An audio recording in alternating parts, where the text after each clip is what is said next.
Social media के मेरे मित्रों, नमस्कार।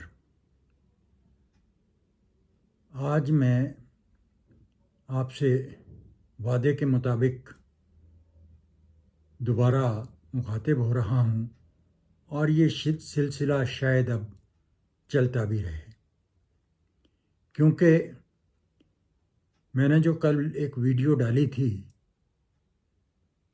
उससे प्रेरित होकर ही मुझे कुछ बोलने का साहस हुआ है और मैं विशेषकर नौजवानों का बहुत शुक्रगुजार हूँ जिन्होंने मुझे यंग मैन कहकर संबोधित किया है। जी हाँ, मैं रोडू के नौजवान राजन हाटा जी का दिल से आभार प्रकट करना चाहूँगा कि मैं शायद उनकी तरह एक सफल वक्ता तो नहीं हूँ, लेकिन अगर उन्होंने मुझे यंग मैन कहकर पुकारा है तो मुझे भी खुशी है। और इस खुशी के लिए, इस यंग मैनशिप के लिए मैं सदा ही ठियोग के अपने नौजवान साथियों का, भाइयों का, बच्चों का बहुत बहुत आभारी हूँ जिन्होंने ठाकुर सुरेंद्र सिंह को दादा ठाकुर भी बनाया है। लेकिन मैं आज कोई भी बात किसी तरह की ना तो सामाजिक इस पे करूँगा जो चल रहा है, ना मैं राजनीतिक कोई बात करने की इच्छा रखता हूँ आज। हाँ, क्योंकि राजनीति का जो समावेश है वो इतना हमारे चारों ओर आके बस गया है कि हम सवेरे उठते ही और शाम को सोते ही गुड मॉर्निंग से लेके गुड नाइट तक शायद राजनीति के लिए जगह तलाशते रहते हैं। और इस तलाश में मुझे सिर्फ एक ही बात कहनी है अपने नौजवान बंधुओं से, अपने हम उम्रों से, अपनी माताओं से, अपनी बहनों से और अपनी बेटियों से कि हम लोग किसी व्यक्ति विशेष के पीछे कभी ना चलें। उसे उसकी फेस वैल्यू पर, उसे उसके पर्सनैलिटी कल्ट पर, उसे उसके व्यक्तित्व पर ना लेते हुए, उसकी चिकनी चुपड़ी बातों पर ना जाते हुए उसे एकदम फरिश्ता ना बना दे। वो चाहे गांव का पंच हो, सरपंच हो, या चाहे फिर देश का मुखिया ही क्यों ना हो। ये जो हमारी एक प्रथा हो चली है, अब मैं कैसे कहूँ कि मैं इन्हें उस शब्द से नवाजना भी नहीं चाहता जो अक्सर मुझे सुनाई देता है कि हमारा डैश डैश डैश कैसा हो, फलाने फलाने फलाने जैसा हो। जबकि मेरे चाहे वो पोस्टें हैं, चाहे वो कुछ भी है, मैंने एक शब्द नेताजी जो है वो सिर्फ और सिर्फ नेताजी सुभाष चंद्र बोस के लिए, उनके व्यक्तित्व के लिए, उनकी दृढ़ इच्छा शक्ति के लिए, उनके समाज में देश के लिए और विदेश की धरती पर जाकर भी जो कुछ उन्होंने किया वो भिखमंगे नहीं थे। उन्होंने अपने प्रतिद्वंदियों की, चाहे वो कोई भी थे उस समय के, उनकी आंखों में आंखें डालकर उन्हें मजबूर किया था। ये नहीं है कि विदेशी धरती पर जाएं और यहाँ से लेकर कुछ दुम छल्लों को लेकर मतलब वहाँ पर डैश डैश डैश डैश करते जाएं। ये जो है, एक तो सबसे बड़ी बात जो मैं आज आप लोगों से कहना चाहूँगा कि ये शब्द किसी भी ऐरे गहरे टुच्चे को नेता कहना बंद कर दीजिए, क्योंकि इनमें नेतृत्व के गुण ही नहीं हैं। इनमें वो चीज़, वो क्षमता ही नहीं है जो एक नेता में होनी चाहिए। ये सब तो बिल्कुल उस तरह के हैं जैसे जिसका समय आता है तो एक के पीछे एक उसकी दुम पकड़ के चलते हैं। मैं इसे श्वान वृत्ति तो नहीं कहूँगा, लेकिन उससे कमतर भी नहीं आंकूंगा। और जब इनके क्रियाकलापों को देखते हैं तो फिर हैरानी तो होनी स्वाभाविक ही है। अब बात निकली है तो मैं थोड़ी सी बात ठियोग के जो ये पेयजल का जो घोटाला उजागर हुआ है उस पर भी करना चाहूँगा। मैंने पहले भी कह दिया कि हम सवेरे गुड मॉर्निंग से लेके गुड नाइट तक राजनीति में संलिप्त तो रहते हैं, लेकिन उसका सार्थक प्रयोग करना हम भूल चुके हैं। इसलिए मैं आज का जो ये मेरा एपिसोड होगा आपसे मुखातिब होने का, वो मैं ठियोग के उन युवाओं को समर्पित करता हूँ। उनकी अपनी जो खोजबीन है, उनका जो अपना समाज के प्रति दायित्व है, उसे चाहे लोग कुछ भी कहें, लेकिन मैं इसे एक सार्थक प्रयास कहूँगा जिसमें कि बहुत सी परतें खुलेंगी। लेकिन मुझे आज ये पढ़कर दुख हुआ, दैनिक जागरण के इसमें लेख छपा है कि इसे जो विभागीय जांच में इसे सिर्फ गणित के अंकों का लिखने में हेरफेर पाया गया है। यदि गणित के अंकों के लिखने का भी हेरफेर इसे कहा जाए तो वो जिसने एंट्रीज की हैं, जिसने इसे अपनी एमबीज पर, मेजरमेंट बुक्स पर लिया होगा, जिन्होंने बिल बनाया होगा, वो लोग तो किसी भी तरह से बच नहीं सकते हैं। और फिर यदि जिन्होंने ये आंकड़े सार्वजनिक किए हैं, जिन्होंने ये अंक सार्वजनिक किए हैं, यदि इतना ही विभागीय जांच वाले को दम है तो वो उन पर भी मुकदमा दायर करे। आई डेयर इट, क्योंकि मुझे अपने नौजवानों पर गर्व है और उनकी जो खोजबीन, मैं पत्रकारिता तो नहीं कहूँगा क्योंकि ये तो अब कमतर ही देखने को मिलती है। वो ज़माने हवा हुए जब पत्रकार लोग, और वो भी खोजी पत्रकार लोग, इस तरह की खबरें निकाला करते थे। आज तो सब दुम छल्ले हो चुके हैं। जब भी कोई आएगा उसके सामने बस जैसे हमारे नाटी में नाचते हुए जो पहले धूर में लगता है उसके सामने बजाएंगे, उसकी जय जयकार करेंगे, अपने जेब में जो भी वो उसके अर्पण करता है उसे रखा और फिर दूसरे का इंतज़ार करते हैं। ये हमारी पत्रकारिता का स्तर हो चुका है। तो मेरा जो कहने का मतलब ये है कि एक तो ये जो सिलसिला है, ये जो खोजबीन का सिलसिला है, ये हम सबको पता है कि हमने कहाँ कहाँ, कब कब, किस किस तरह से भ्रष्टाचार में अपने आप को पंगु पाया है।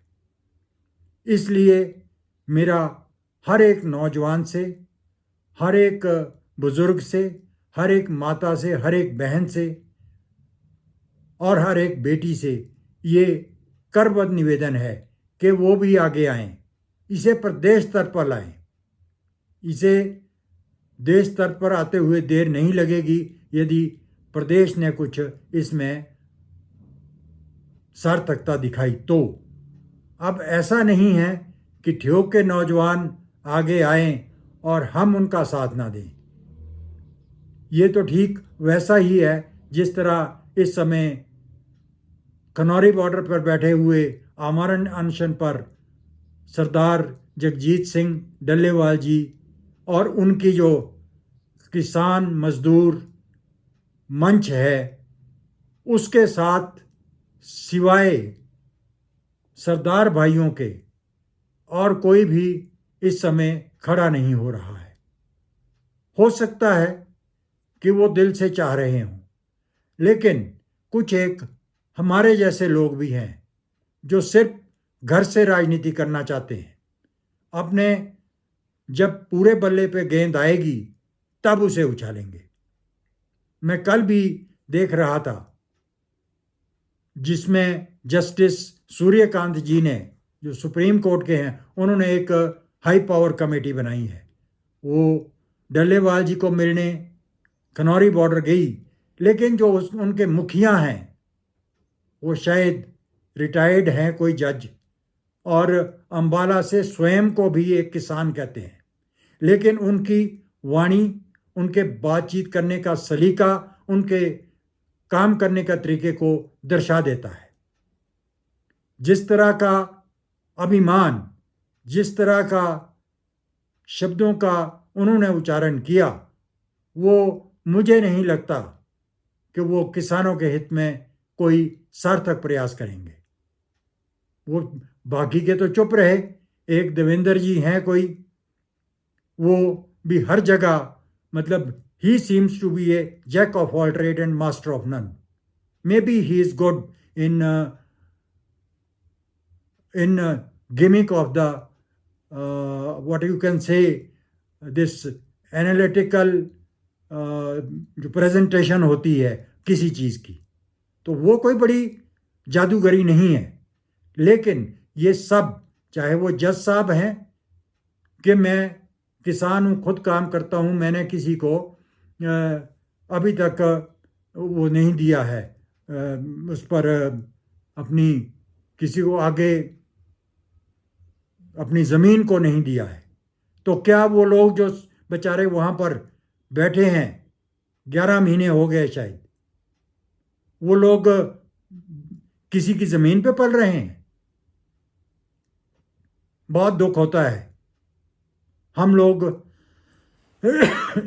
सॉरी, ये जो हम लोगों की लड़ाई है, संदर्भ मेरा अभी भी ठियोग की, भ्रष्टाचार की, उन्मूलन की लड़ाई है, और उसमें अपने आवाज़ को आवाज़ देने के लिए ये आवाज़ रोडू से भी आनी चाहिए, क्योंकि बसंत सिंह जी जो इसमें एक अभियुक्त हैं, जिन्हें नामजद किया गया है और अभी निलंबित भी हुए हैं, एक्सियन है वो, और वो जुब्बल क्षेत्र के कोलाड़ा से हैं,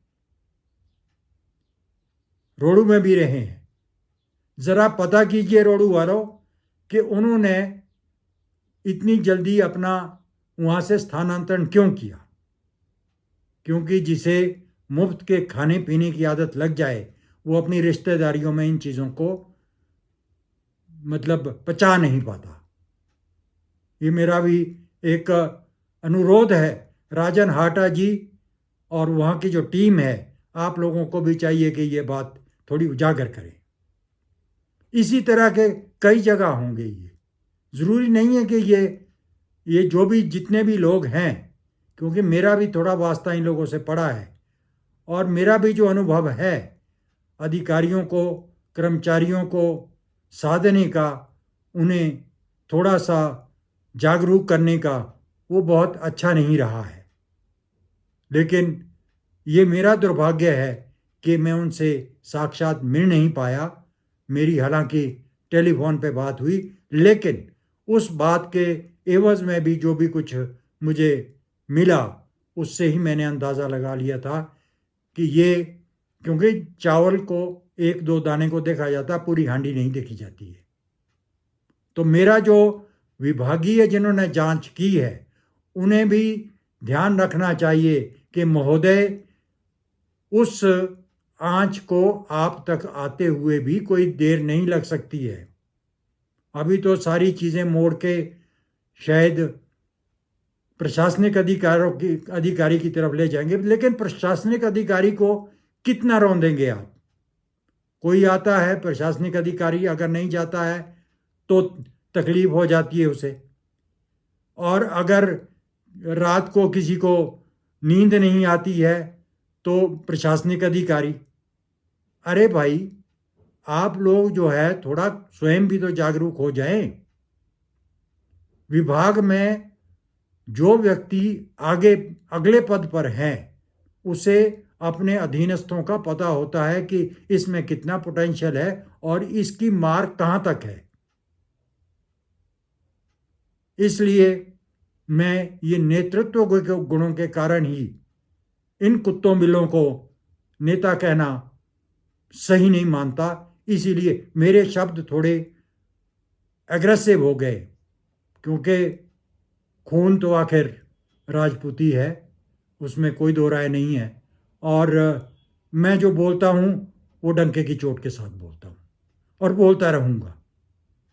लेकिन मेरा पुनः अनुरोध है, पुनः निवेदन है कि इस समय देश की छोड़िए, प्रदेश ही बहुत बुरी स्थिति में पहुंच चुका है, पहुंचा दिया गया है।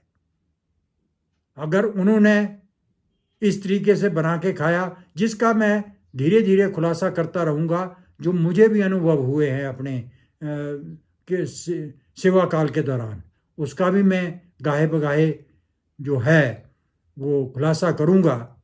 और बाकी तो जो चल रहा है उसको देखते हुए मेरा यही अनुरोध है कि कल नहीं तो अपनी अपनी जगह इस तरह के जो मामले हैं उन्हें उजागर कीजिएगा और भागीदार बनिएगा। क्योंकि हमारी सरकार तो या तो राजधानी, पर्यटन की राजधानी यहाँ बनाएंगे, पर्यटन यहाँ विकसित करेंगे, और हम ये कर रहे हैं, हम वो कर रहे हैं। अब यहाँ से शिमला से टूरिज़्म का ऑफिस दूर धर्मशाला ले जाएंगे। अगर यही काम हमारे भूतपूर्व मुख्यमंत्री जी ने किया होता तो क्या होता। आज तो खैर ये जो सुख की सरकार है, व्यवस्था परिवर्तन पे लगी है, तो ये परिवर्तन भी कुछ करेगी ही करेगी। लेकिन इस व्यवस्था परिवर्तन में भी और पूर्ववर्ती सरकार के आवर्तन में भी जो घोटाले हुए हैं उनके चश्मदीद भी हैं, उनके भुक्तभोगी भी हैं, वो आप भी हैं, हम भी हैं। आइए हम अपना जो आक्रोश है अपने तक सीमित ना रखें और अपना हाथ बढ़ाएं, अपनी आवाज़ उठाएं। धन्यवाद। जय हिंद, जय हिमाचल।